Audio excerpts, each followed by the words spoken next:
Harka fuunee ashamaa akkam jirtu kabajamtoota daawwattoota wiirtuu miidiyaa addatti ammoo hordoftoota amantaa Islaamaa maraan baga ayyaana Iidul Adhaa bara 1444 nagaadhaan isin ga'e isiniin jenna. Wiirtuu miidiyaa irraa oduu galgala kanaan isinitti himna. Ayyaana Iidul Adhaa bara 1444 sababeeffachuudhaan muummee ministeera Itoophiyaa Dr. Abiy Ahmed ergaa baga geessanii dabarsan. Ayyaanni Iidul Adhaa Arafaan ayyaana musliimonni kabajaa fi jaalala guddaadhaan kabajamu akkasumas ammoo wareegamaan yaadatamuudha jedhan muummeen ministeera Itoophiyaa Dr. Abiy Ahmed. Ayyaanichi bu'uuraalee Islaamaa shanan keessaa isa tokkoo fi jireenya isaa keessatti yoo xiqqaate al takka gara Makkaatti ni imala jedhamee eegamuu fi haga maallaqaa fi jabeenya isaa fayyametti boqonnaa guddaa hajiin itti gaggeeffamuu fi walitti qabamu ta'us ibsa isaanii keessatti eeranii jiru. Arafaan guyyaa addaa yeroo yaadannoo kabajaa fi fedhii ilmaan namaa gidiraa fudhachuuf yoo barbaachisaa ta'e aarsaa itti yaadannudha. Rabbiin Nabii Ibraahim ilma kee naaf wareegi jennaan Nabii Ibraahim gadda abbaatiin isaan hin mooniin jaalala ilmummaatti hin gammadne badii mana isaaniitiif hin cinqabne sababiin isaas wanti ajajaa olii hin jiru yaa Rabbi tokko ka'ii ilma isaanii Ismaa'eel wareegamuuf qophaa'aa ture kanaafisidha Iidul Adhaan ayyaana wareegamaatii kan jennuufi. Itoophiyaanonni seenaa Islaamaa durii kanarraa barnoota guddaa lama baranne jedhanii muummeen ministeera Itoophiyaa akkuma warqeen abiddaan qoramu namnis yeroo rakkinaatti ni qorama. Namni akka Ismaa'eel kan waan qabu hunda kenne aarsaa kaffalameef kutate qormaata keessa darbee seenaa guddaa barreesse. Yaadannoo akka haadhaa hambisee bara yerootti yaadatamaa jiraata. Nama aarsaa hin baasne ulfina irraa fagaate seenaa irraa akka daaraa uffifamee ni mul'ata. Barumsa lammaffaa kaayyoo guddaan kun argamu namoota jaallatan aarsaa gochuudhaani. Nabii Ibraahim Ismaa'eeliif jaalala hin madaalamne qaba ture. Garuu kaayyoo isaanii inni guddaan fedhii Allah uumaa isaanii galmaan ga'u ture. Kaayyoo kana galmaan ga'uuf Ismaa'eel aarsaa gochuuf murteessanii kan isaan akka qabeenya isaanii guddaatti ilaalanidha. Guyyaa wareegama addaa kanatti Itoophiyaanonni ayyaana gaarii waliif hawwuu qofa osoo hin taane wantoota barbaachisoo lamaanuu akka yaadannu dhaamuu barbaada. Dhimma guddaaf qoramuun sababa caaluuf aarsaa kaffaluuf qophaa'uun wanta namoonni gurguddoon galmaan ga'anii fi seenaa hojjetanii darbanidha. Waan jaallatan galma caaluuf wareeguun namoota seenaa addunyaa jijjiiruu hojjetanidha. Biyyi keenya yeroo adda addaatti rakkoowwan hedduu keessummeessaa jirti. Rakkoowwan yeroo hunda waan darbaman hin fakkaanne keessa darbuun rakkoowwan jiran tokko tokkoon darbuun fuulduratti tarkaanfachuudha. Gaafa rakkoon hammaatu lammiin ofii aarsaa barbaachisu kaffaluun namaaf hin shakkisiisu. Qabeenya isaanii qofa osoo hin taane lubbuu Itoophiyaaf aarsaa kaffalee as geesse. Kun seenaa keenya Itoophiyaanonni of wareeguun biyya isaaniif waan jaallatan aarsaa goonuudha. Har'a guyyaa guddaa wareegama irratti lamaanuu kabajaan yaadanna. Ammas irra deebi'uun baga ayyaana Iidul Adhaatiin isin ga'e jechuun hordoftoota amantaa Islaamaatiin ergaa baga geessanii ibsaniitii jiru.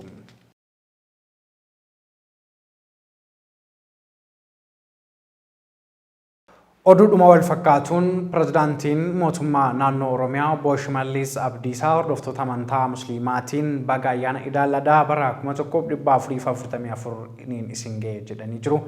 Dabalataa ibsa isaanii ammoo Lubee Girmaa akka itti aanutti qindeessiteetti. Ayyaanni Iidul Adhaa yookaan Arafaa ayyaana guddaa fi kabajamaa yommuu ta'u hordoftoota amantichaa biratti guyyaa aarsaa fi araaraa jedhamuun kan beekamudha. Guyyaan kabajamaan kun guyyaa Nabii Ibraahim ilma isaa umurii maanguddummaa waggaa 95 booda argate Ismaa'eeliin aarsaaf akka dhiyeessuuf ajajni itti dhufe yommuu ta'u Nabii Ibraahimis ejjennoo cimaa fi kutannoo olaanaa amantaa isaa irratti qabu irraa ka'uun ajaja Rabbiin biraa itti dhufe mamii tokko malee hayyamamaa ta'e ilma isaa tokkicha kan ta'e Ismaa'eeliin ajaja Rabbii dhugoomsuuf aarsaadhaaf kan itti qopheessedha. Ismaa'eelis murtoo abbaa isaatiif abboomamuun ajaja Rabbii kabajee onnee guutuudhaan ajaja kana raawwachuun aarsaa of gochuuf murteessee guutummaattis of kenne. Raawwii ajaja Rabbii guddaatiif qophaa'ummaa qaban ifatti kan agarsiisan Nabii Ibraahim harkifannaa tokko malee ilma isaanii tokkicha aarsaa gochuun ajaja Rabbii guutuuf Ismaa'eeliin gaara Arafaatti ol baasuun yommuu qajeelchan abbaa rahamata bal'aa kan ta'e Rabbi guddaan aarsaa Ismaa'eeliif qophaa'e oolaa qalmaatiin bakka buusee Ismaa'eeliin du'a irraa baraaruun rahamatummaa isaa agarsiise.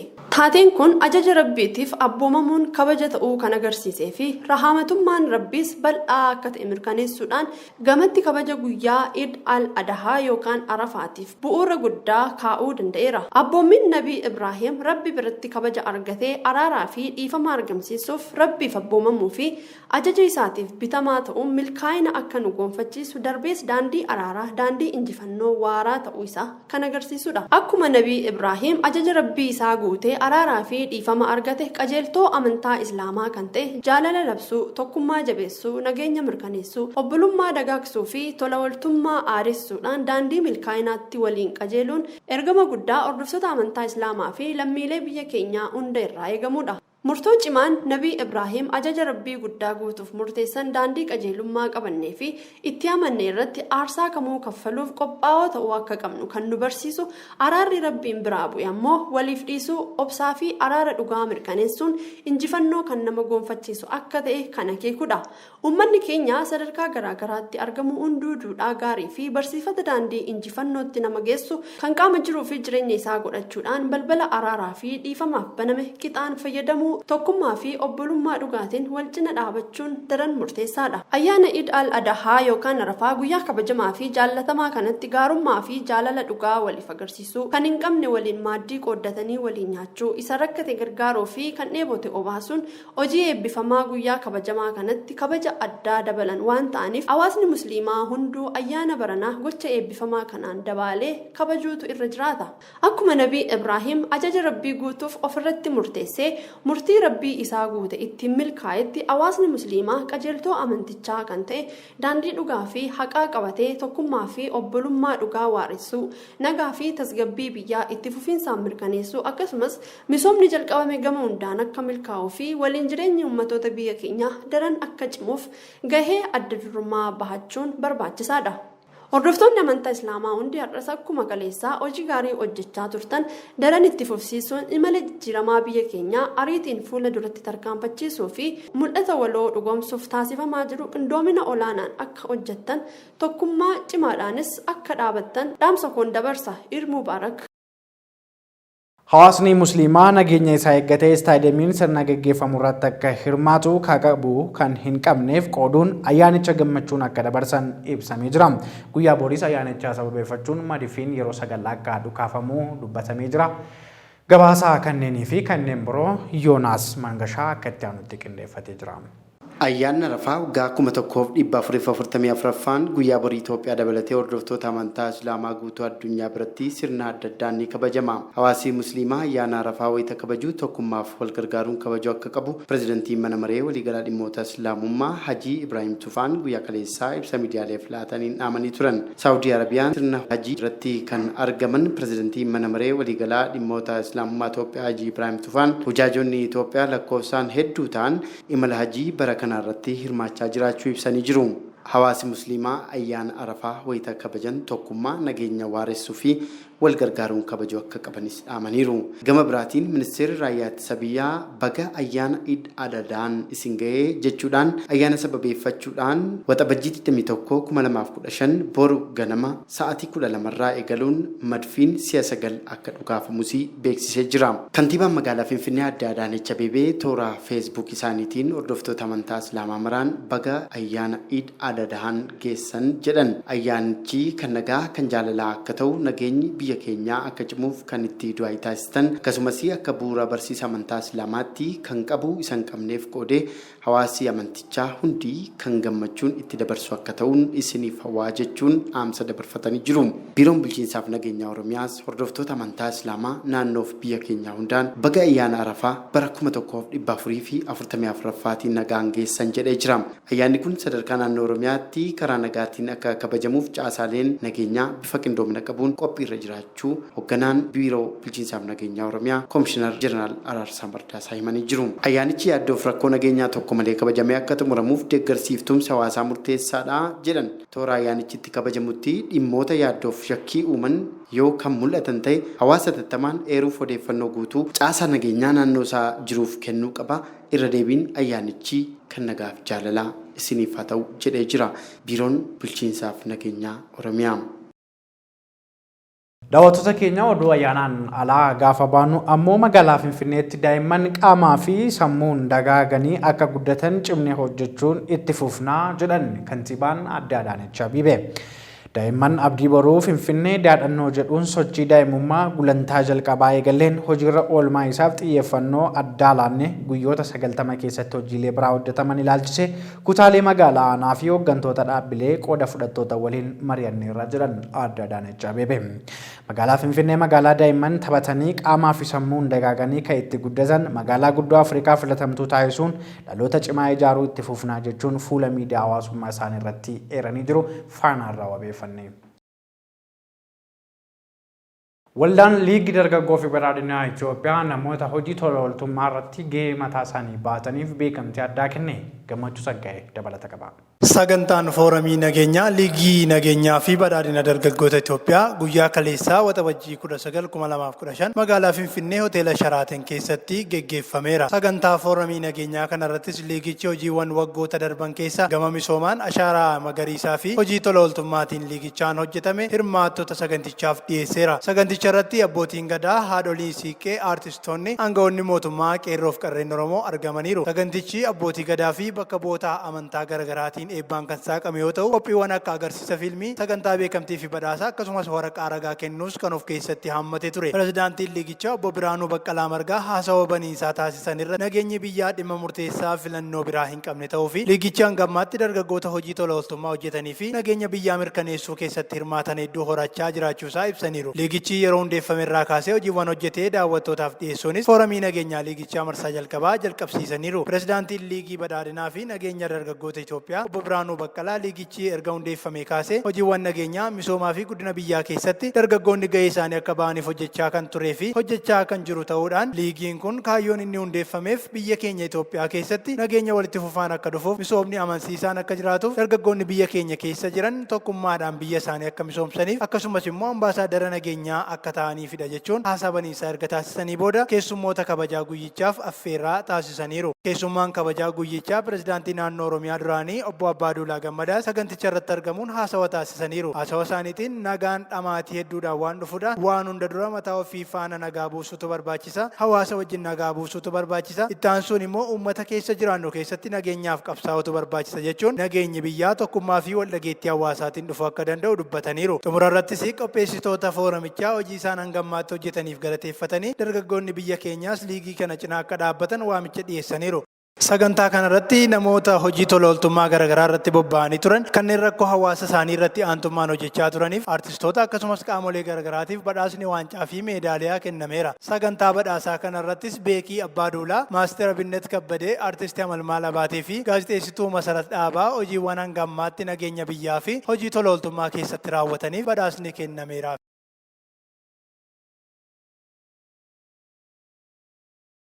Muudamni Phaaphaasota Sinodosii Oromiyaa jedhamee tibba darbee raawwatame akka hojiirra ooluuf abbootiin gadaa fi hayyoonni Oromoo gaafatan.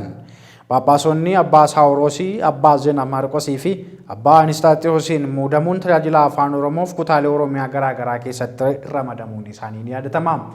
Episkooposonni Phaaphaasota kanneen muudaman kutaalee Oromiyaa garaagaraa keessatti ramadamuudhaan rakkoo tajaajila afaan Oromoo furuuf irratti hojjechaa turuunis ni yaadatama.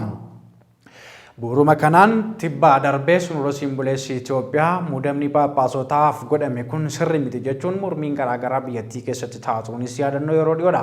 Kanuma sababeeffachuudhaanis ammoo hordoftoonni amantaa Ortodoksii baay'een gar lamatti wal cabsuudhaan kaan Sinodosii Oromiyaa deeggaraa turanii kaanis ammoo Sinodosii Buleessa san deeggaruudhaan wal dhabdeen uumamee ture. Dhimma kana gidduu mootummaan seenee wal dhabdeen karaa nagaatiin akka furamu episkooposonni gara Phaaphaasummaatti muudamanis keessa deebi'amanii ilaalamuudhaan murtiin tokko akka kennamuuf yaa'in waliigalaa mana amantaa Ortodoksii Tawaahidoo Itoophiyaatti yeroo darbee baatii caamsaa gara jalqabaa raawwatamaa turuunis ni yaadatama. Sanumaanis wal qabatee ammoo koreen addatti filamuudhaan dhimma sana akka adda baasu kaa'amee ture. Haa ta'uutii malee garuu dhimmi koreen filame sunis osoo hin qulqullaa'in haga yoonaatti lafarra harkifamaa kan jiru ta'uunis beekamaadha. Bu'uuruma kanaan ammoo abbootiin gadaa fi hayyoonni Oromoo wal ta'uudhaan dhimma kana irratti muudamni episkooposotaa gara Phaaphaasummaatti taasifamee dafee atattamaan hojiirra oolame furmaanni tokko kennamee abbootiin phaaphaasota muudaman akka hojii isaanii itti fufan jechuun gaafataniitii jiru. Jaarsoliin biyyaa fi hayyoonni haala waaqtawaa Sindoosii Oromiyaa ilaalchisuun ibsa kennaniin rakkoo tajaajila afaan Oromoo furuuf abbootiin muudaman danqaa malee hojiitti galuu akka qaban gaafatanii jiru. Ibsa kana akka kennan hayyuu Bayyanaa Sanbatoo, Caalaa Soorii fi Abbaa Gadaa Sabbooqaa Lataayyuu ta'an ibsa isaaniitis uummanni Oromoo haammataa ta'uu kaasuun Oromoon hojii isaaf iddoon gahaa akka kennamuufi qabus ibsanii jiru. Dhiibbaa gama afaaniitiin jiru ilaalchisuun cunqursaan amantaa da'oo godhachuudhaan uummata Oromoo irratti raawwatus asuma irratti dhaabbachuu qaba jechuun hayyoonnii fi abbootiin gadaa kun ibsanii jiru. Gaaffiin uummanni Oromoo gama afaan isaatiin tajaajilamuu fi tajaajiluutiin qabus ammoo dhorkaa tokko malee hojiirra oolfamuu akka qabus abbootiin gadaan kun yaadachiisanii jiru.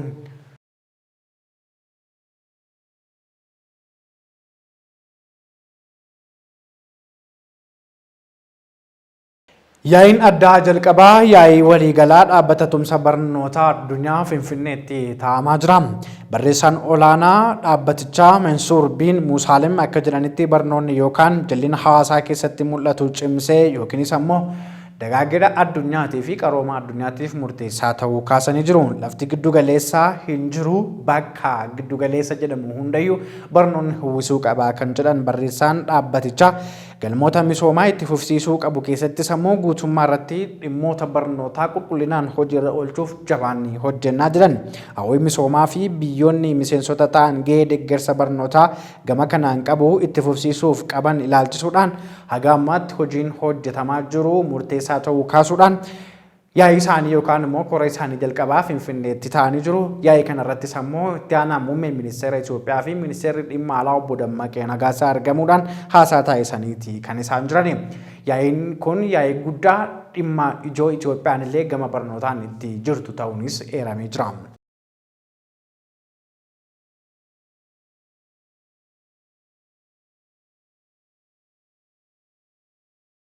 Dhaabbanni boba'aa guddaan Total Energies piroojeektii gurguddoo boba'aa Yuugaandaa keessatti falmisiisaa ta'uun gabaafamaa jira. Dhimma kana irratti ammoo gabaasa addaa Lalisee Mokonnon akka itti aanutti qindeeffattee jirti.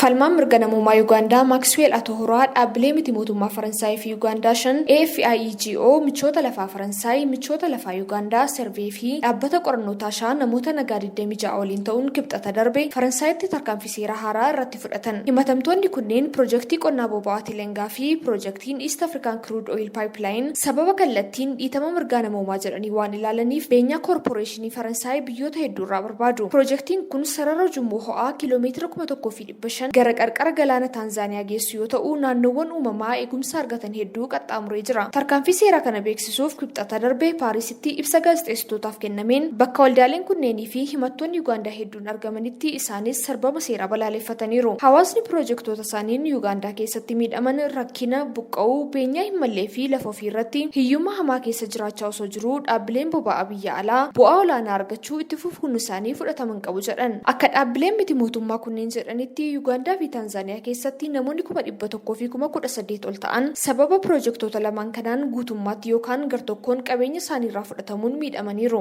Sababa Tilengaa fi piroojeektii kanaatiin namoonni waggoota 3 yookaan 4 oliif lafa isaanii bilisaan akka hin fayyadamne dhorkamaniiru jedha ibsichi. Kunis maatii tokko keessatti meeshaalee jireenyaa akka dhaban kanaaf haalawwan hanqina nyaataa hamaa akka uumaman taasiseera jedhan. Tarkaanfii seeraa kun kan fudhatame walga'iin waliigaltee Faransaay addunyaa haaraan Paarisitti erga geggeeffamee torbee tokkoon booda yoo ta'u yeroo sanatti hooggantoonni Afrikaa biyyoonni dhihaa jijjiirama qilleensaaf waadaa maallaqaa akkamitti akka hin kabajne jala sararaniiru. Namoonni hedduun walga'iin Faransaay koonfirensii haala qilleensaa COP28 Dubaayitti geggeeffamu dura faayinaansii haala qilleensaa irratti guddina hiika qabuuf sagalee ni ka'a jedhanii abdatan. Wiiliyaam Ruutoon waxabajjii 20 ministeera industirii fi teeknooloojii olaanaa Yuunaayitid Arab Emirates pirezidaantii COP28 muudame Dr. Sultaan Bin Ahmed Aljaber waliin wal arganii akka turan ni yaadatama. Hooggantoonni kun ibsa waloo kennaniin rakkoo qilleensaa irratti tarkaanfiin itti fufiinsaan akka fudhatamu gaafataniiru. Jijjiiramni qilleensaa qormaata guddaa har'aa addunyaa mudate keessaa isa tokko. Hawaasni addunyaa walitti dhufee daandii furmaataa irratti xiyyeeffatee gara fuulduraatti akka deemu itti gaafatamummaa fudhachuu akka qabus ibsamee ture. Hooggantoonni Ameerikaa 100 ol ta'an kanneen seera baastota ta'an pirezidaantii, bulchitoonnii fi akkasuma abbootiin murtii abaabilee fi akaakileewwan isaanii sanyii gurraachota of keessaa qabaachuu qorannoon Reuters ifoomseera jechuun miidiyaaleen gabaasaa jiru. Odaa Haftaamuu dhimma kanarratti gabaasa dabalataa qindeeffateera. Hooggantoonni Ameerikaa 100 ol ta'an kanneen seera baastonni, pirezidaantonni, bulchitoonnii fi abbootiin murtii abaabilee fi akaakileewwan isaanii sanyii gurraachotaa qabaachuu qorannoon Reuters ifoomseera. Kanneen keessaa waa'ee hidhata cubbuu Ameerikaa wajjin qaban dubbachuuf fedhii kan qaban muraasa ta'uunis himame.